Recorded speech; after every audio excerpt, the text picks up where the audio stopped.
Welcome to Conversations with Evonne. If you ever thought about selling your investment property but dread the tax bill that might come with it, then this episode is for you.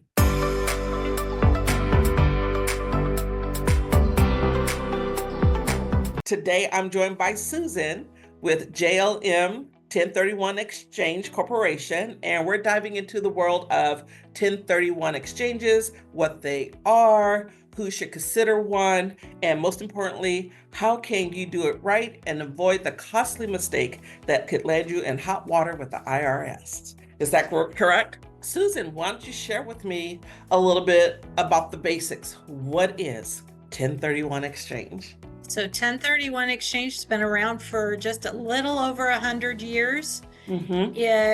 It is named after the section of the IRS code, and it allows an investor to sell a property, purchase a new investment property, and stay tax deferred in their transaction, both state and federal. So can any investment property qualify for the 1031 exchange? As long as it's real estate, and it's in the United States. Okay, so Now when you say it's real estate, so are we also talking about commercial buildings? We're talking commercial, residential, any type of real property. And so what would be the benefit of someone using a trusted, qualified 1031 exchange company? That's a great question. Accommodators are not regulated. The IRS warns that there's a lot of fraud with accommodators in 1031 exchange. So you want to make sure your money is safe while you're going through the exchange process. You also want to make sure that you're going with an exchange accommodator that has experience and has the knowledge needed to do your transaction. Not all do, unfortunately. So JLM Corporation is a wholly owned subsidiary of Orange Coast Title Company. You in Washington would know Equity Title of Washington is also part of the same family of companies. And of course, being a title company, we're very well insured. We also vet our banks to make sure that they're safe. And JLM has been around for 37 years. We have on-site legal to deal with more complex situations. We have people right here with 1031 experience that can help us out. We do regular forward exchanges, which are the most typical. You sell your property, you buy a new property, and then you've closed your exchange. We also do reverse exchanges, which allows you to make your purchase first and then sell your other property. Those are title parking exchanges. We have to hold title on the property while we're going through the process, because an accommodator has to hold the assets while you're going through the process. So if someone is looking for a 1031 exchange, what are the top 3 things they probably should look for in a 1031 exchange company? You want to ignore price. This isn't the time to price shop. Because the fraudsters lure with a low price. Even people who just they woke up and decided, I'd like to be a 1031 accommodator today, and they have no experience. Anybody can be an accommodator, so they're usually lower priced too. Okay. You definitely want to look at how long the company has been accommodating 1031 exchange. You want to know what their insurance covers. What is the limit? Ours is $10 million. Any exchange, I've done exchanges up to 80 million. Any exchange that's over that, we get a policy for to cover during the process. You want to make sure you're fully insured. You want to know where they bank. We had a few banks go down a couple of years ago out in the Silicon Valley. I had an exchanger with funds there, not as exchange funds, but with other funds. So you just want to make sure that the bank is safe. You want to ask if they invest exchange funds. If they say yes, say no. Land America went down. Yeah. Land America went down. It was a huge title company with all services. Their exchange division decided to day trade exchange funds, which is, by the way, regulatorily not legal, but they did that. It took down the entire company, and they have been around for probably 60 years or something like that. Mhm. So you want to make sure they aren't investing your funds. In most cases, unless it's a really large exchange, Mhm. most accommodators, it's just a trust account. It's not interest bearing. Interest bearing accounts, the bank usually charges to do those. By Mhm. the time you pay that fee or that fee gets passed on to you, the interest rate is low. They can't put it in a CD or something more higher yield because there are time limits in exchange. The money wouldn't be flexible. So going back to what are the top three, we heard you want to make sure, one, you do your research, right? Number Exactly. two, you want to find out how long they've been in the business. Mhm. Number three, you want to know how much they are insured for. And then I Correct. believe the fourth one outside of research is you want to know what bank they use to deposit your funds into. Those were the Sure. top ones that I heard, correct? Those are the good ones to go with. You want to get a good sense of customer service when you talk to them. JLM is more of a white glove service. We walk all our exchangers through their exchange. I take calls at all hours, except after 10 o'clock. I'm sorry, folks, I go to bed at 10 o'clock. You So mean I you don't tend to work shut my 24 phone off then. hours? Now, if they make advanced arrangements with me, I have sat up on the last data ID property and looked up APN numbers at 11:30 at night just to make sure they got that ID form in properly. You want somebody with good customer service, especially if it's your first exchange. You That want to makes sense. have that relationship with your accommodator, and they need to be available for that. You need to be available for questions by the exchangers, and we are definitely that. Okay. And if I heard you correctly, you do not need to set this up before you sell your home. Like you can sell your No, property. correct. We need to set it up before closing because the money has to come to the accommodator. So we always say, a week prior to closing at a minimum, because then everybody involved understands there's an exchange going on. Escrow is prepared, title's prepared, the agent, everybody's prepared that this exchange is going on. So I mean, I've set exchanges up when somebody was at the signing table. Okay. We can do that, but I had one exchange where we set it all up. It was a day prior to closing, and it was during COVID. The assistant was on vacation and came back the day of closing, and the escrow officer got COVID and had to go home. And so she wasn't there. The escrow assistant wasn't aware that an exchange was going on. The escrow officer was. So the escrow assistant did the transaction or completed the transaction and wired the funds to the seller. Once those funds go to the exchanger, constructive control of funds wasn't met, that rule, there's no coming back from that. Once they receive money, they can't just send it back or anything because we've lost constructive control of the funds. And so there's no coming back. So a week prior to closing, definitely talk to your tax professional about whether exchange is a good idea for you.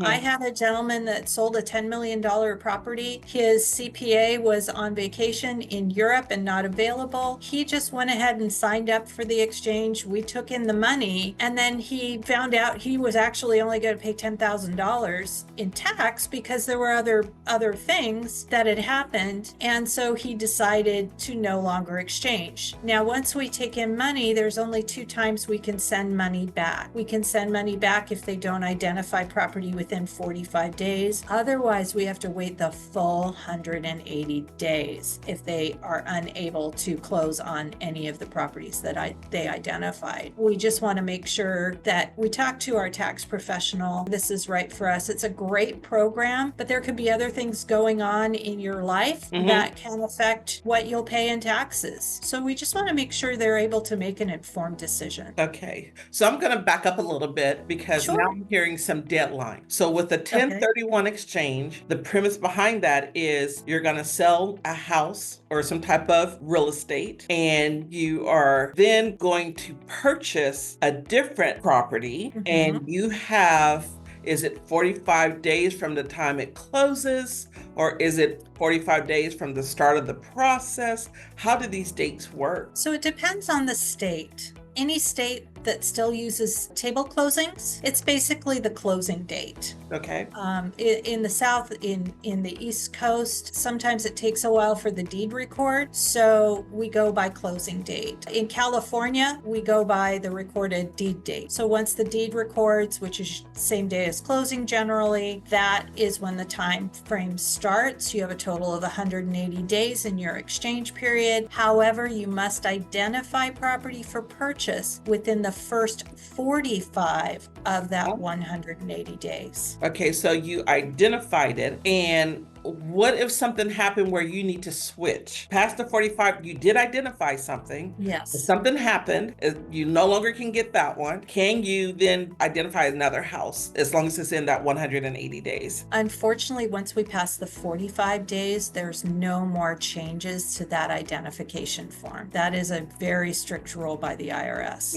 In fact, when you report your taxes, one of the questions on there will be, when did you identify property? And if it's past the 45 days, they're not going to be happy. And when they audit, they could come back to us and say, you have to send it with an electronic timestamp. So your ID form has to come in by fax or email. Sometimes I have seniors that don't have technology laying around the house. And so we'll go ahead and fill it out for them, send it to them via DocuSign to sign, so they don't have to worry about scanning or anything like that. We have to have an electronic timestamp on that. And we have had exchangers that have gone through audit, and we have to show them, here is where we got this, here's the electronic timestamp of where we got this to prove that was their ID form, and that's when it was sent, and it was timely. And so we now identified a house. We're gonna purchase it within the 180 days. And let's say it was a $5 million home that you sold. Do you have to purchase another $5 million home or more, or could it be less? So there's a net reinvestment amount. To meet that net reinvestment amount, you take your sale price, take off agent commissions, subtract off agent commissions, escrow fee, title fee, exchange fee, documentary transfer taxes, and recording fees off your relinquished property. Now, both sides of the transaction have those same deductions. It's just you may not know when you're going into this and looking for property what those are going to be. So we go with the relinquished because we already have all those numbers. That's where you need to be net reinvestment amount to stay tax deferred. Really safe, you can say sale price or greater. Okay,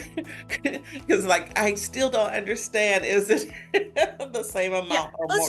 Let's just go with sale price or greater. Okay, but they can't find anything that's sale price or greater. What happens to that extra money? So if they are unable to reinvest at where they need to be, you're only taxed on the difference between where you needed to be and what you actually did. So say you had $20,000, $30,000, $40,000 left over, you're only taxed on that leftover of where you needed to be. Now, all the exchange funds being held by the accommodator need to be reinvested. You can't overcompensate with a loan, take some fees out. There's no money out of 1031 exchange that you're not taxed on. I get people that get very, very creative, and I admire that, but it really isn't going to get them anywhere. They need to reinvest all the funds that went to the accommodator. They need to be at least their net reinvestment amount with the combination of funds and a loan. I had a gentleman that decided to get more of a loan, and he did tell me that. We didn't find out until closing. And of course,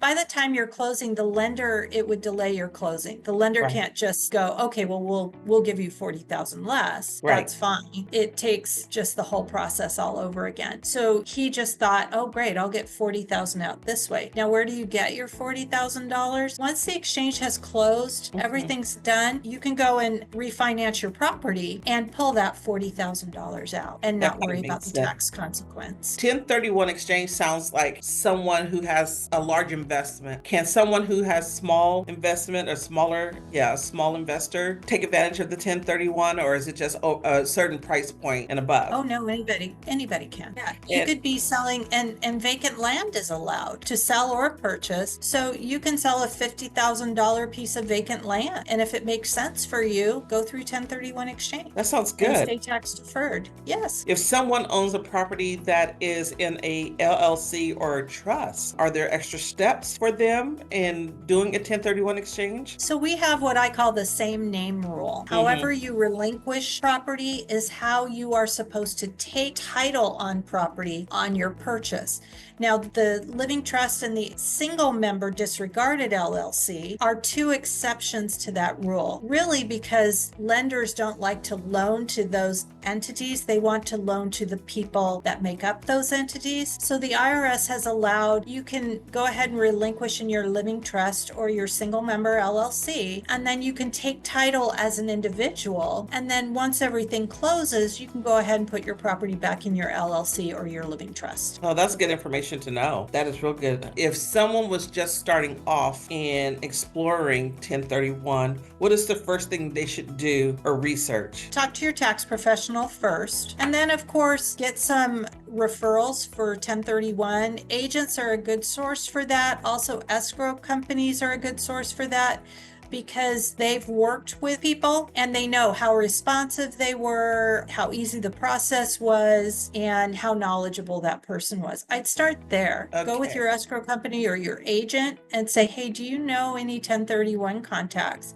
And then start interviewing from there. I think it really is important to get a feel for the actual exchange officer, for the actual accommodator, because they're holding your money. You need to feel confident in them. Yeah. And you need to feel like you're heard and that your questions are being answered. You just want good customer service. Well, thank you so much. This was valuable conversation. I learned a lot more than I knew before with the 1031. So thank you again, Susan, for breaking it all down in a way that is actually making sense. So if you're thinking about doing a 1031 exchange or just want to make smarter moves with your investment properties, make sure to check out the resources we'll put together just for you. You'll find everything you need, including Susan's contact information and a simple guide to get started in the link below. So don't miss it. Thank you so Susan. much for having me.